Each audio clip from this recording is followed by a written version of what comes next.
Lionhead. Oh, well, minus Fox, so Lionhead Fox, and yeah, that's for my brother. But Game of Thrones is over, and it kind of sucked. At least the ending did. The last season did, and like apparently there's even a petition to try to redo the last episode of Game of Thrones, which I just think if you're gonna try to do that, you're probably gonna need to redo the whole season. And also, I expect this to go as well as the people who said, "Yeah, well, we're gonna have Disney remake The Last Jedi." But no. So basically, I have seen this whole season, pretty much, and people are hate it. Which I'll say this: there are things in this season that I like. There are things in this season that are good. There are also things that I really should be working on before the video and not during.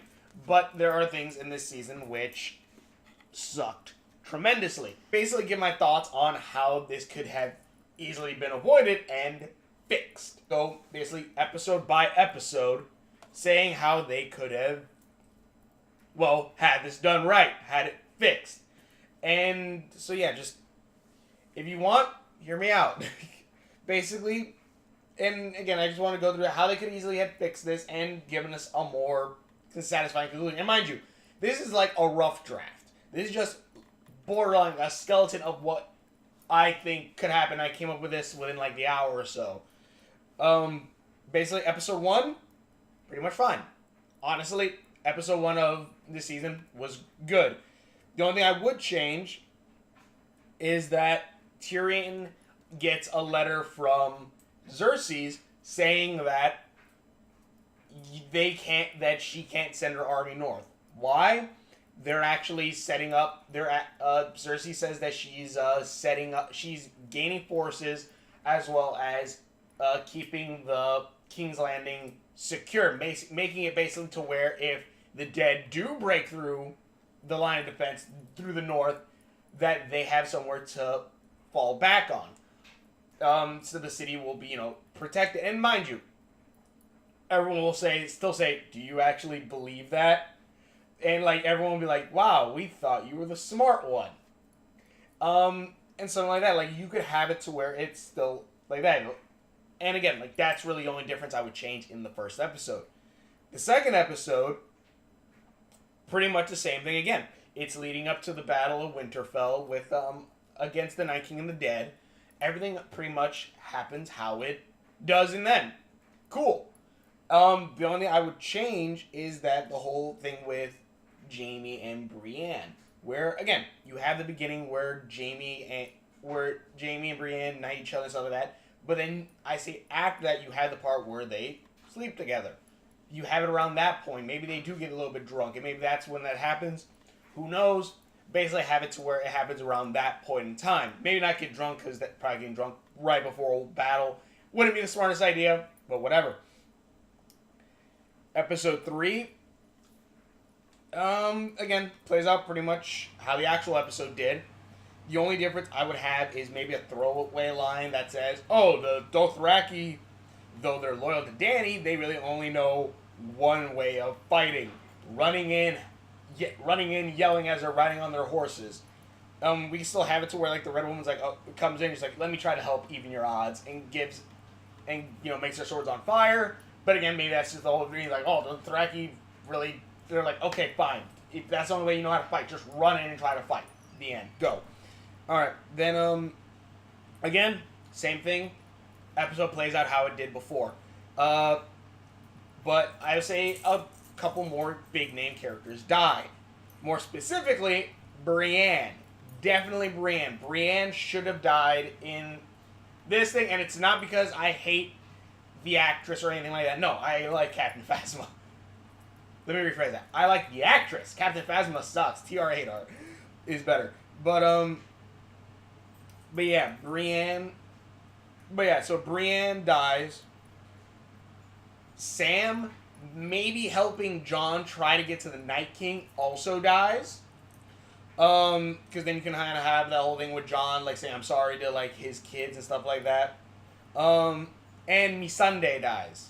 Missandei, she dies as well. Um, and last, then this is probably one of the bigger twists, I guess. They actually lose Winterfell.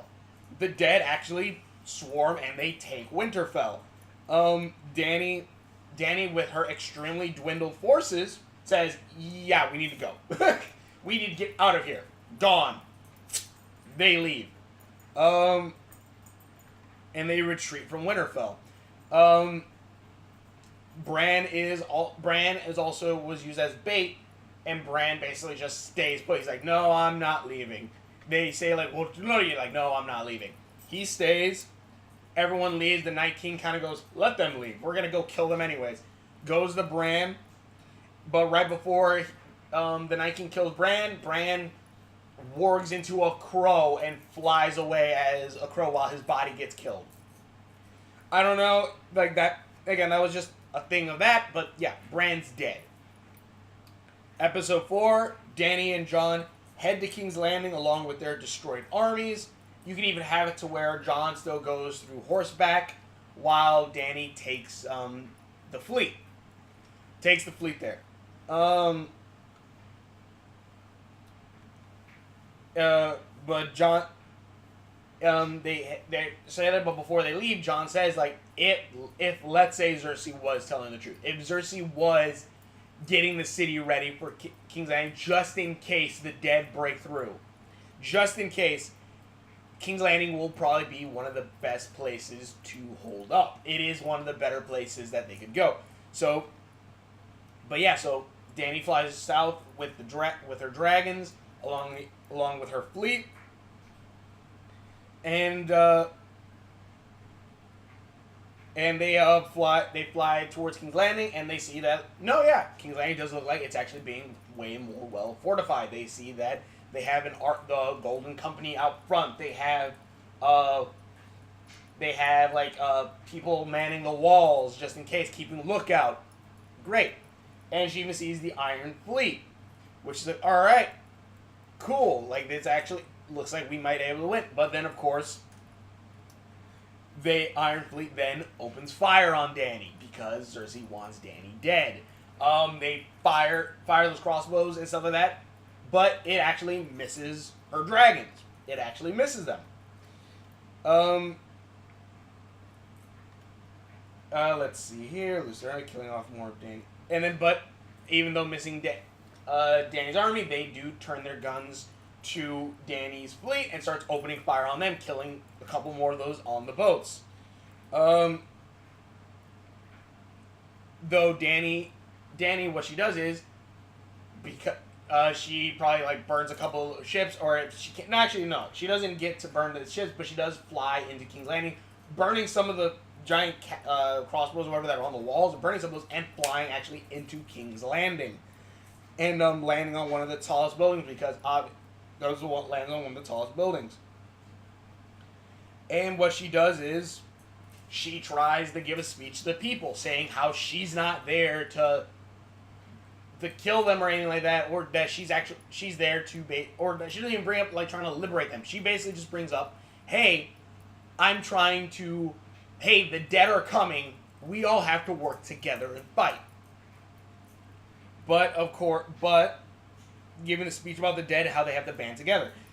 But the thing is, the people all boo her, saying that she's lying, saying that Cersei Starry told him that she's just trying to take over the kingdom and stuff like that, and they boo and all this stuff at Dany, kind of also solidifying a bit more, because again, everything else in the other past episodes kind of still happened, where Dany is looking and noticing that people are more gravitating towards Jon, seeing that Jon is more of a natural leader and all that stuff. Like, you kind of see more of that still, and Dany kind of slowly having a little bit like that. You still see that stuff.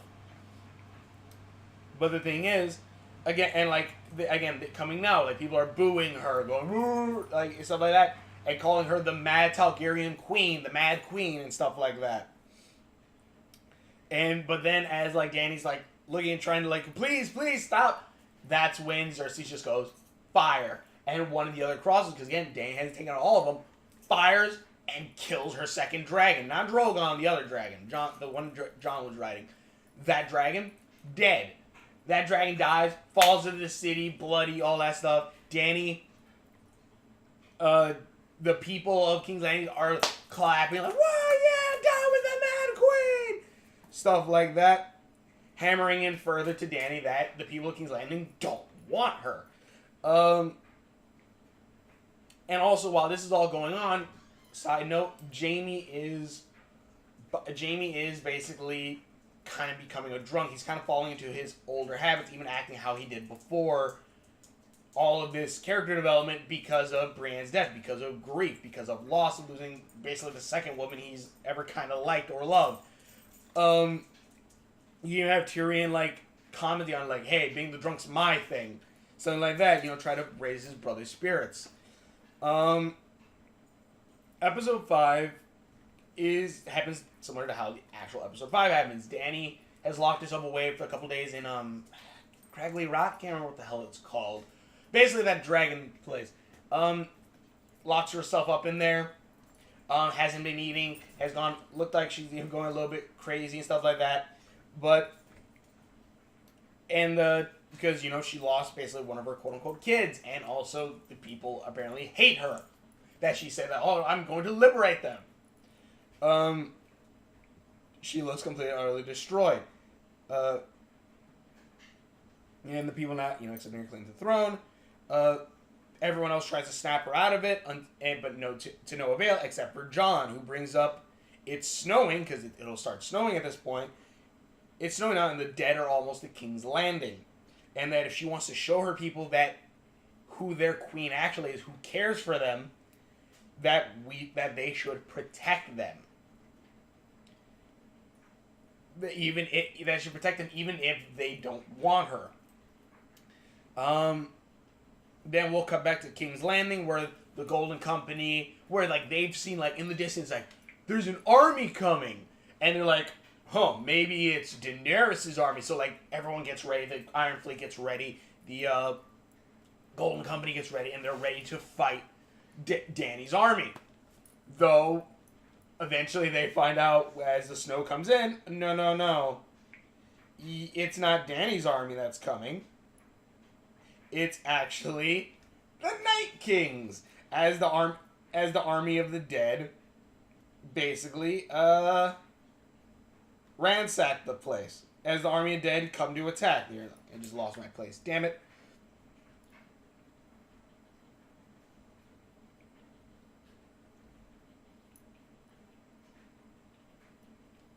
But yeah, the Night King attacks, and they basically almost take the city. Like, they almost break through the walls.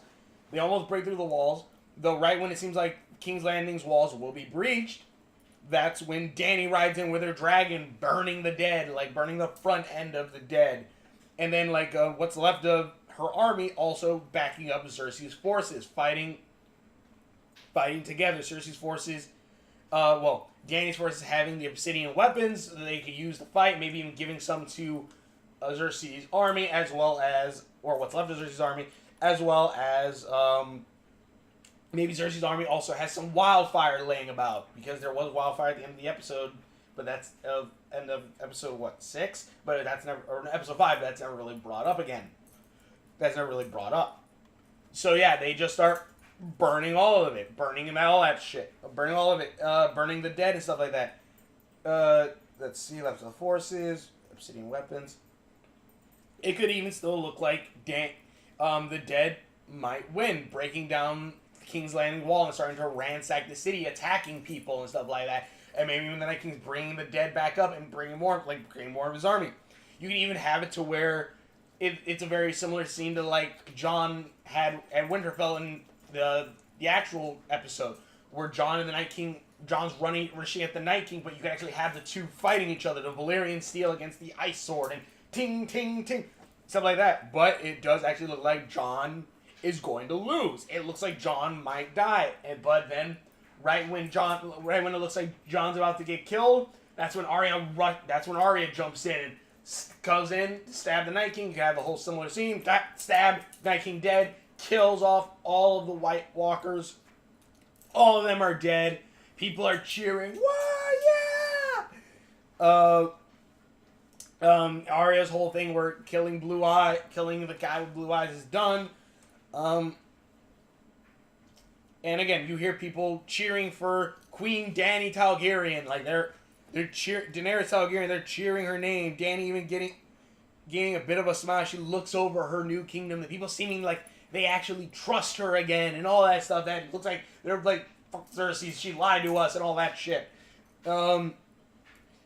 And as she looks over, she's smiling happy until she sees the dead body of one of her quote-unquote children still in the city, and it was torn up, ripped to shreds. Like, it looked like people, like, took pieces off of it. Like, oh, like, stuff like that. Like, she sees different stuff like that.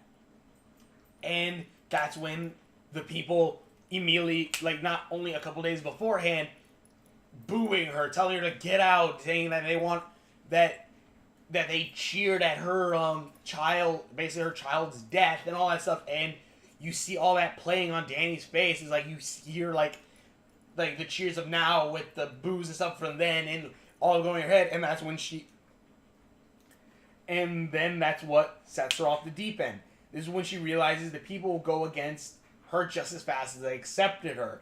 That's just how these people are, and that's when she just kind of loses it. And when she thinks maybe in Jon Snow and stuff like that, how people seem to like him more and all that stuff, and that's what basically just makes her snap. And she goes and just starts burning the city. This is when that point snaps. You see the bit of distress and all this stuff boiling inside her before she just snaps, seeing her dead child, boom, goes out, burns everything. Grey Worm, who blames Cersei as well as basically King's Landing for Missandei's death because they didn't send their armies and all that stuff, goes, oh yeah, we're killing them all. Sends the Unsullied in after seeing his queen go, start murdering people. Let's see. And especially since most of Cersei's forces were probably killed by the White Walkers, then, like, you know, it is much more doable in taking the city. Episode 6 basically plays out how Episode 5 ending bit did, where, again, you just see Dany burning through the city, this giant fight, Jaime probably even, like, trying to save Cersei's, his first love, but maybe both Jaime and Cersei's are found out, and, hell, you could probably you can even have it to where like maybe either Dany and Drogon with Andre, you know, find Cersei's and Jaime, or maybe just her burning the city and she just accidentally burns Jaime and Cersei's while in the Red Keep or whatever. Just like, oh, like she didn't even try to do that. She just was burning everything. You have the Clegane Bowl against the Hound in the Mountain. Everything basically plays out how it does in the Bells episode. Though it ends with Dany taking the Iron Throne, Jon horrified about what just happened, Dany giving her speech that she doesn't need, that Jon doesn't need to worry, that she's going to liberate King's Landing as well as everyone else in the Seven Kingdoms. That none of the old empire will ever be there anymore because she's going to burn it all. She's going to break the wheel. And then we cut to episode 7 because HBO gave these guys 10 episodes, but they're like, no. We can do it in 6. You can't. Or you could, but you guys didn't. Basically it opens how the actual show of episode 6 opens. You have Dany again giving her speech. You can even have Tyrion after finding his dead brother and sister, which is only identifiable by the melting golden hand of Jaime that's like melted onto like the burned corpse of, you know, Jaime's body. Tyrion disrespects Dany by taking the pin off and throwing the queen's hand pin in front of her. Dany's like, yeah, I'm not dealing with that. Locks him up. Let's see. Everything pretty much plays out how it actually did. Jon visiting Tyrion in jail. Tyrion saying that would Jon have done the same thing. This is then eventually leading to Jon and Dany in the throne room. Again, whole thing, Jon asking, "Are you really going to go do this and burn all this stuff?" And Dany's like, "Yeah, and I still want you by my side." You know, obviously she's crazy. They kiss. Spoilers. Dany dies. Dany dies, but then again, a bigger change happens. Drogon flies in, sees Dany dead, sees Jon. Jon's like, "Oh no!" He has that scared look on his face. You see the dragon breathe in as you see the fire building up in its throat. Cut away. We cut away from that. We then come to the other lords of the realm, including Sansa, coming to King's Landing, finding out again that Dany's taken the city. Like, we can say maybe the whole thing with like Tyrion and jail or whatever has been like a day or two afterwards, so that way that gives them time to get down here. Gives them a bit of time to get down here. Because of the Lords of the Realm, they come and they see what Dany's done. That they've taken over. That they've taken over. That the city is like completely destroyed. There's charred children and men and women in the streets. Everyone's dead. All these people are dead, and they're horrified by this. But then there's suddenly a large explosion in the throne room. Everyone rushes to the throne room, seeing that where the throne room is, it's on fire. Everything is destroyed. Everything's basically destroyed, and there's just a large flame. Everyone's like, what's happening? What's going on? People are scared, but as they're all looking, they actually notice something's moving in the flames. They see what looks like a humanoid figure walking out of the flames. And they notice that it seems to be carrying something, as out of the flames walks out Jon Snow. Jon Snow, you even have the whole where he's just completely naked. Why the hell not have carrying a burned, I guess, again, completely naked Dany. Dany's dead in his arms. And this straight up shows to everyone, holy crap. And again, like, I guess in the sense, like, Sansa and them would keep their mouths shut. Or maybe, like, again, like, Jon doesn't tell his family or anything about this. But they realize now, holy crap, he's a Targaryen. Holy crap, he has the right to the Iron Throne. Which, by this point, actually is melted and destroyed in that giant explosion. Let's see, everyone engulfs in flames. And also, I forgot to mention, the wildlings are still in this, because obviously they didn't go north because the White King won, so the Night King won, and Winterfell, so they are still all south. They went south, and like, yeah, we're not going to die up here.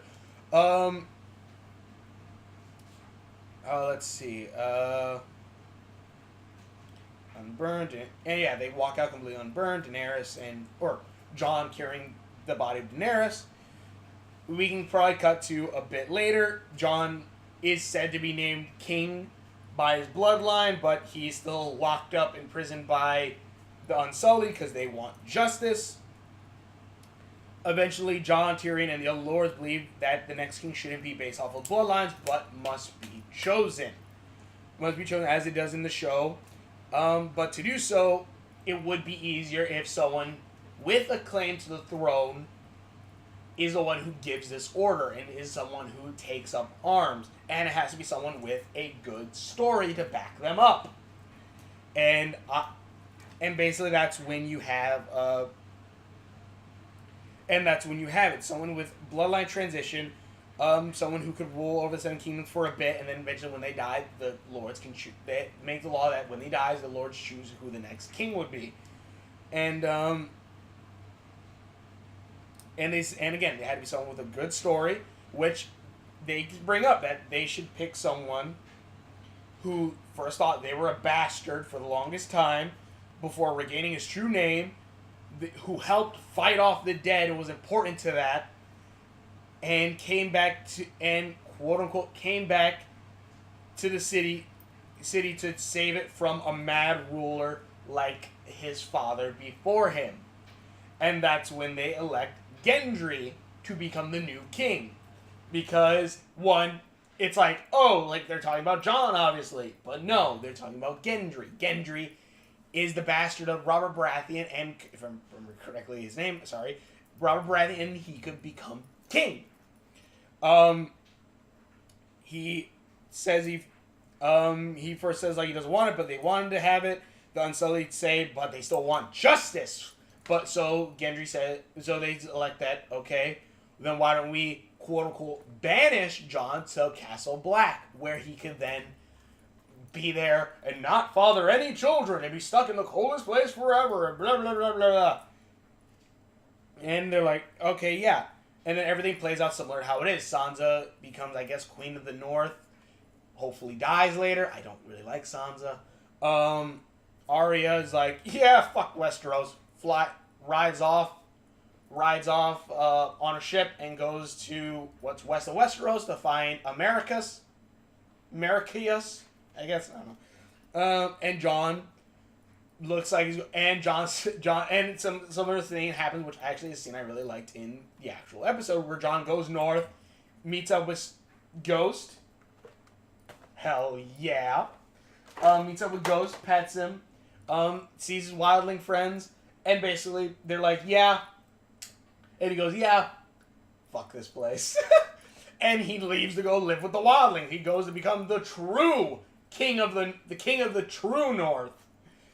But before this all happens, you kind of zoom out. You probably even have a scene where you have like all three of the last Starks kind of like there, like kind of like image between like three different like shots on the screen, and it kind of zooms out to show like their images in three different Raven eyes as he zooms out on to this crow that then, which again you have Jon like riding off north to become the true king of the North with his wolf, everything. You have Sansa being Lordess of Winterfell or whatnot. Arya in Westeros zooms out of the three image of those three, their faces, zooms out to reveal a crow, a three-eyed craven, which then caws and then flies off and flies into the screen, and boom, series ends. Da-na-na-na-na-na.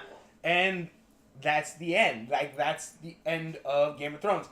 At least to me, that seems like a better ending. While still having very similar beats, it ties up all the stories together, loose ends, ties them all together.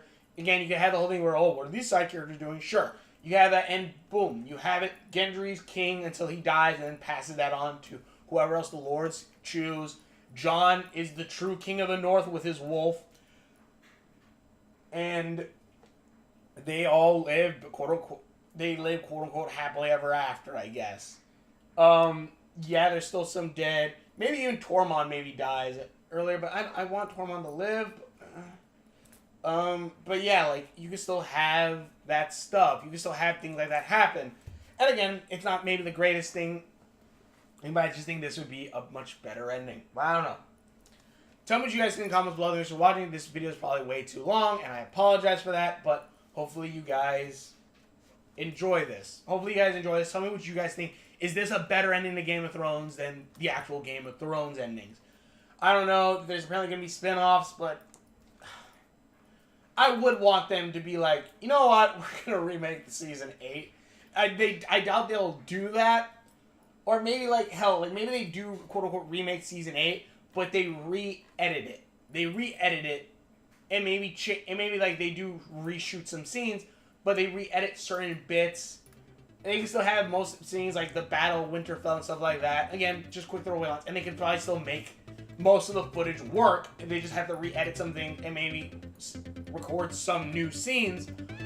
But I feel like they could really fix that. But in any case, so much in the comments below. Thanks for watching the videos that I've done.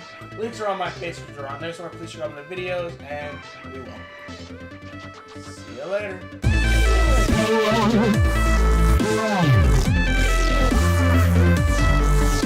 I really need to give Ghost a bath. Like, his ear's still a little bloody, he's still covered in soot. Like, come on, get that dog a bath.